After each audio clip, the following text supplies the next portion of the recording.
जय श्री राम। भविष्य मार्गदर्शन में आप सबका स्वागत है। समय पल पल बदलता है, यह कभी भी एक समान नहीं रहता। आज यदि दुख है तो कुछ समय बाद सुख भी मिलेगा। जब भी हमारे जीवन में ऐसा समय आता है कि कोई विषम परिस्थिति आ जाए तो हम झट से ईश्वर को उल्हाना देना शुरू कर देते हैं। हम बार बार ये पूछते हैं कि भगवान ने मेरे साथ ही ऐसा क्यों किया, लेकिन कुछ समय बाद हमें लगता है कि अगर हमारे साथ ऐसा ना हुआ होता तो शायद हम आज कामयाब भी नहीं हो पाते। इसी बात को सिद्ध करते हुए एक बड़े बुजुर्गों की कथा भी है। ईश्वर जो करता है अच्छे के लिए करता है। एक बार एक भक्त हर रोज मंदिर आता था, श्रद्धा भाव से मंदिर में काम करता रहता। उसे साक्षात प्रभु के दर्शन होते थे। एक दिन वह भगवान से कहने लगा, प्रभु आप दिन रात यहाँ खड़े रहते हैं, ऐसा करो आप घूम फिर आओ, मैं आपके स्थान पर यहाँ खड़ा हो जाता हूँ। भक्त के बार बार आग्रह करने पर भगवान बोले, चलो ठीक है, लेकिन तुम चुपचाप यहाँ पर खड़े रहना। कोई भी भक्त आकर तुमसे कुछ भी विनती करे, पुकार करे, तुम कुछ भी सही गलत होते हुए देखना, लेकिन फिर भी चुप रहना। मैंने मंदिर में आने वाले हर भक्त के लिए उचित प्रबंध पहले से ही किया हुआ है। भगवान भक्त के आग्रह पर भक्त को वहां खड़ा करके चले गए। कुछ समय के बाद एक धनवान सेठ मंदिर में आया और कहने लगा कि हे प्रभु, इस बार भी मुझे धंधे में फायदा हो, ऐसी कृपा कर देना। ईश्वर से प्रार्थना करके जैसे ही वह जाने लगा, उसके पैसों से भरा पर्स मंदिर में गिर गया। भगवान के स्थान पर खड़े भक्त के मन में विचार आया कि इसे रोककर बता देता हूँ कि तुम्हारा पर्स गिर गया है, लेकिन उसे भगवान की बात का स्मरण हो आया कि तुम जो हो रहा है केवल उसे देखोगे, बोलोगे कुछ नहीं। उस धनवान सेठ के जाने के बाद एक गरीब व्यक्ति आया जिसकी पत्नी बहुत बीमार थी। वह भगवान से प्रार्थना कर रहा था कि प्रभु, मेरे पास पत्नी के इलाज के पैसे नहीं हैं, कुछ ऐसा चमत्कार करो कि पैसों का इंतजाम हो जाए। उसी समय उसकी नजर धनवान सेठ के गिरे हुए पर्स पर पड़ी।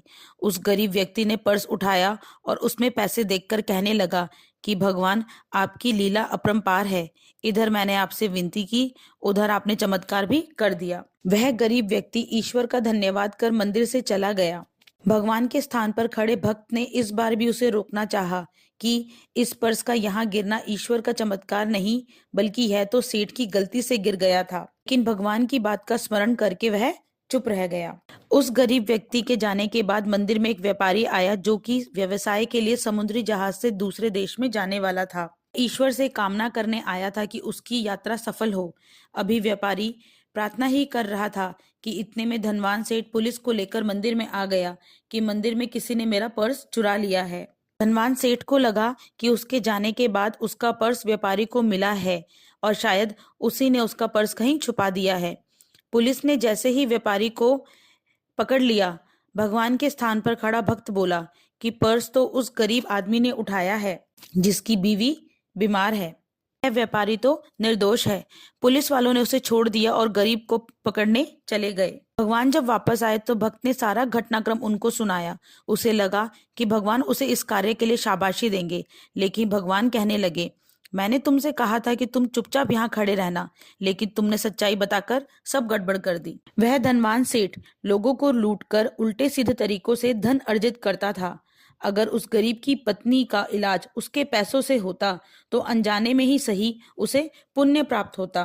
कुछ रुपए खोने से उसकी धन संपदा में कोई फर्क नहीं पड़ता, लेकिन उस गरीब के लिए वह धन बहुमूल्य था। इससे उसकी पत्नी भी बच जाती और कुछ दिनों के लिए उसके घर का राशन भी आ जाता। तुम्हारे कारण गरीब आदमी जेल में रहेगा और उसकी पत्नी के इलाज में भी कठिनाई आएगी। उस व्यापारी को आज समुद्री जहाज से यात्रा करनी थी, लेकिन आज समुद्र में तूफान आने वाला है जिसमें उसका जहाज डूबने वाला है। अगर वह जेल चला जाता तो आज सफर नहीं कर पाता और समुद्र में डूबने से बच जाता। सबूतों की कमी के कारण कल पुलिस उसे छोड़ देती, लेकिन तुमने सब गड़बड़ कर दिया। अब वह भक्त अपनी गलती पर पछताने लगा और सोचने लगा कि सच ही कहते हैं कि भगवान जो करते हैं अच्छे के लिए करते हैं। है आपको यह कहानी अच्छी लगी हो, ऐसी ही अधिक कहानियों के लिए हमारे चैनल को लाइक, शेयर व सब्सक्राइब करें। जय श्री राम।